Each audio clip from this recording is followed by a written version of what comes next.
Bapak Ibu, di depan pintu penjara itu kanan kirinya masih berdiri pemuda-pemuda tegar. Jadi Rasulullah mau dilepas tapi dengan cara mau disakiti dulu. Katanya satunya nonjok sampai Rasulullah jungkir balik Bapak Ibu. Kalau yang namanya anak angkatnya enggak diapa-apain. Coba Rasulullah sampai mukanya Rasulullah ini babak belur semua. Tuh, kok sampai begini ya? Padahal tidak memberikan toib. Iya. Jadi Rasulullah ini katanya ada yang nyodok mukanya, ada yang kepalanya. Rasulullah itu karena tenaga muda semua yang ditoib, yang menyakiti bagi Rasulullah ini jungkir balik. Sampai tidak kelihatan mukanya ini udah penuh dengan luka sudah. Akhirnya Rasulullah dengan tertatih-tatih berjalan, ternyata di belakang jenderalnya ini orang yang nangkap itu ternyata masih menghimpun pasukan ngejar Rasulullah mau dibunuh di luar. Karena Rasulullah mungkin sudah sadar dirinya lagi diancam, karena bukan karena takut Rasulullah, tapi karena demi masa depannya umatnya, Rasulullah akhirnya melarikan diri dengan dua orang ini sampai melewati pembatas kota Taif. Nah, ketika keluar dari pintu kota Taif, Rasulullah akhirnya melihat lahan kebun anggur, di mana di dalam kebun anggur itu kalau sekarang mungkin sekitar 10 hektar kali, nanti kita lewati. Sekarang sudah ada yang sebagian jadi jalan. Nah, di situ katanya ada kebun anggur, di setiap pojok ada pohon kurma. Di kebun anggur itu ada dua pemilik kakak adik, di mana kakak adik ini sedang menugaskan pembantunya namanya Adas. Jadi Adas ini adalah budak yang sengaja dipekerjakan untuk merawat perkebunan anggur itu.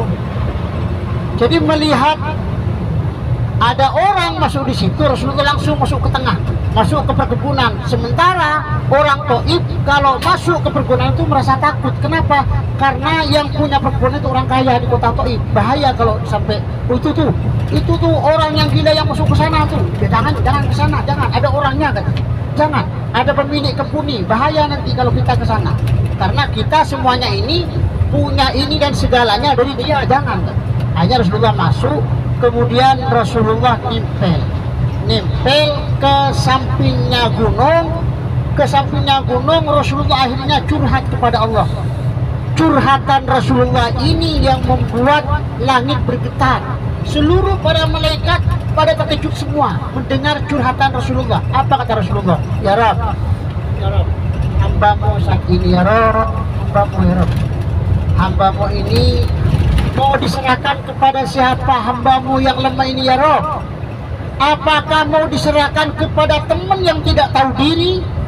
Apa mau diserahkan kepada musuh yang sedang mengincar kami ya Rabb? Asalkan kamu tidak marah kepada hambamu ini, tidak apa-apa ya Rabb, tidak apa-apa, kami ridha katanya. Nah, ini curhatan baginda Rasul ini sempat didengar oleh pemilik perkebunan perkebunan anggur itu. Akhirnya perkebunan anggur itu karena tidak tega manggil Adas, sini kamu. Kok tidak tega saya? Kenapa orang itu ya? Dia yang dianggap orang gila oleh ya Allah, katanya ya salam kata orang sini ya salam. Salam itu seakan-akan takjub tapi marah. Ya salam kata orang sini, biasa itu. Ya salam. Masa orang seperti itu dianggap orang gila? Tidak tega saya. Udah. Panggil dia, kasih makan, kasih anggur, kasih kurma.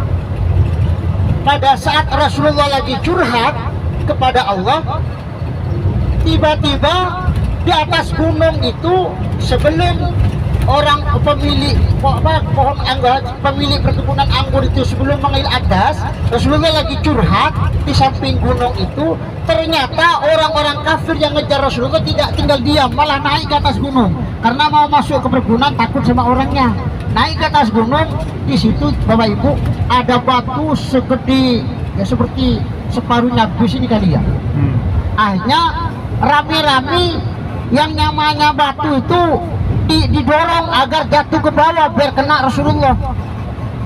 Nah, di sini selalu Allah di dalam Al-Quran itu mengatakan wa makaru wa makarullahu wa khairul makirin. Memang berlaku juga ini. Jadi satu katanya didorong jatuhlah tapi tidak kena Rasulullah, sekarang masih ada di bawah. Dan satunya ini didorong juga baru sampai di tengah, bergelinding nih sampai di tengah, Allah sudah mulai menjalankan kehendaknya.